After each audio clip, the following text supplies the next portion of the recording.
Au Cameroun, on estime actuellement la capacité de transformation annuelle du secteur forestier officiel à 1 900 000 m3 et celle du secteur informel à environ 700 000 m3. Les métiers du bois assurent ainsi un emploi et des revenus à des dizaines de milliers de personnes. En 2010, les forêts communautaires, portions de forêt gérées par les communautés locales, ont obtenu l'autorisation pour produire environ 100 000 m3 de bois débité, ce qui correspond à 5% de la production annuelle officielle.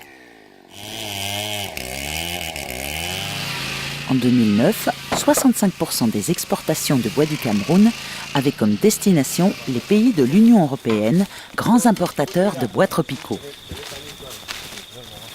Vous savez, le bassin du Congo, c'est 200 millions d'hectares. C'est le deuxième poumon au monde. Après l'Amazonie, c'est le bassin du Congo.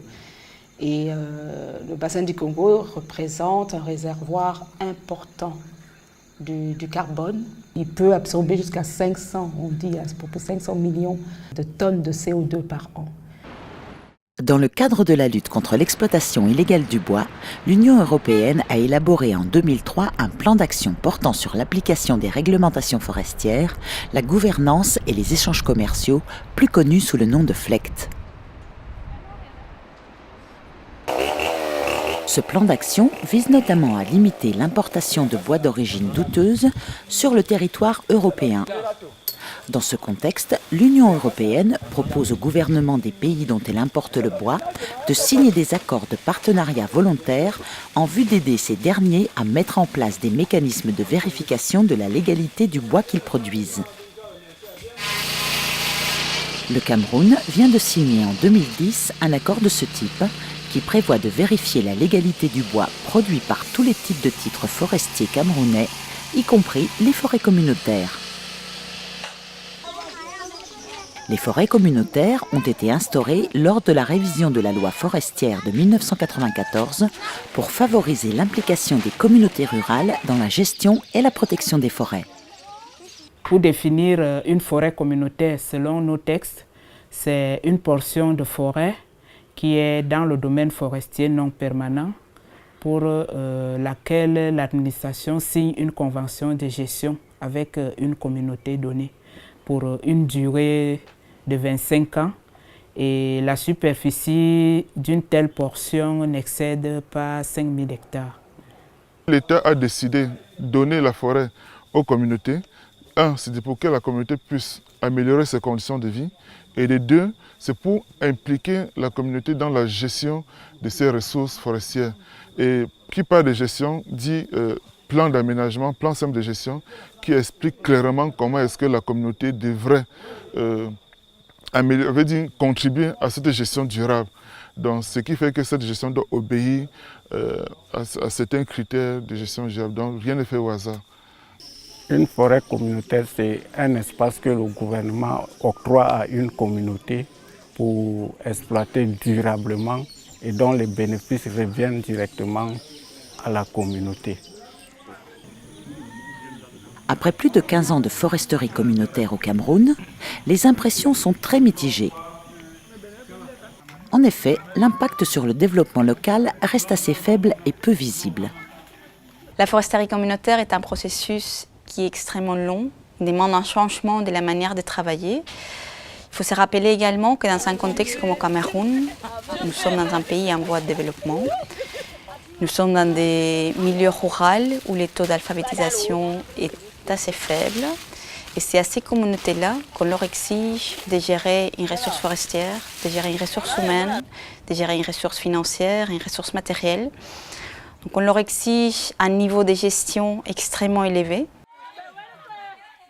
La foresterie communautaire a déjà apporté quelques changements dans certaines communautés camerounaises. De manière directe, par la création d'emplois, la possibilité d'exploiter les produits forestiers non ligneux ou encore par la réalisation de projets de développement. La forêt communautaire donne du travail à la communauté, c'est-à-dire aux gens de Mambioko. Mais aussi de manière indirecte grâce à la création au village d'une main-d'œuvre salariée, source de dynamisme économique. Quand la forêt communautaire est en activité, je vends normalement le matin, je vends le couscous, les trucs comme le pain, les petits déjeuners, elle a fait presque tout. On commence à voir des forêts communautaires qui fonctionnent, qui exploitent, qui ont des revenus, qui ont des projets de développement. Et je pense que c'est un bon signe et pour un début d'un processus. Maintenant, le processus, il n'est pas fini.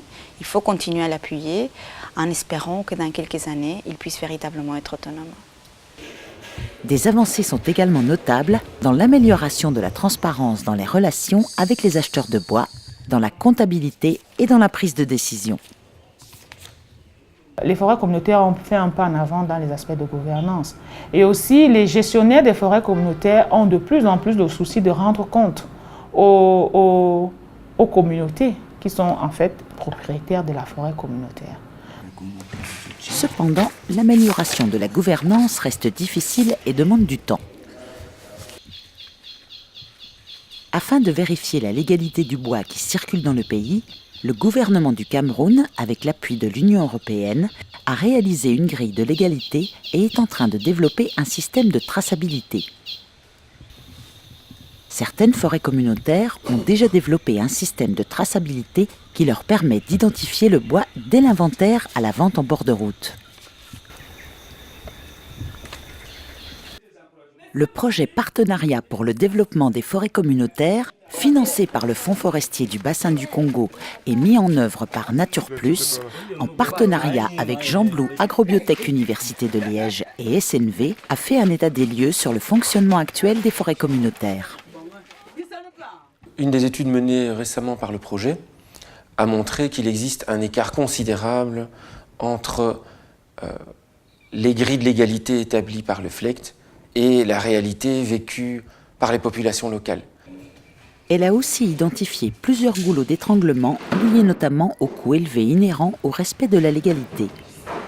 Tout le processus pour qu'une forêt communautaire puisse être opérationnelle est très long et est coûteux.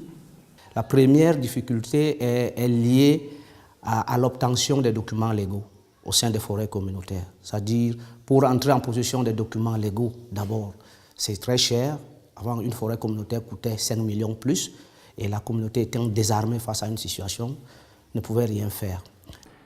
Pour réaliser un plan simple de gestion et une étude d'impact environnemental, il faut envisager un montant allant jusqu'à 20 millions de francs CFA.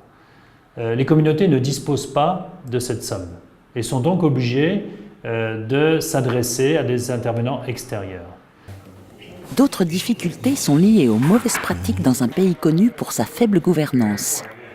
Le retard d'obtention des documents qui crée vraiment aussi problème du côté du gouvernement, la non-facilitation des traités de données, d'inventaire. C'est un truc très compliqué, il faut un peu donner de l'argent et tout pour que le dossier puisse traverser d'une étape à l'autre. Bon, ça crée vraiment des problèmes aux forêts communautaires. Les forêts communautaires sont mal armées pour résister aux pressions extérieures.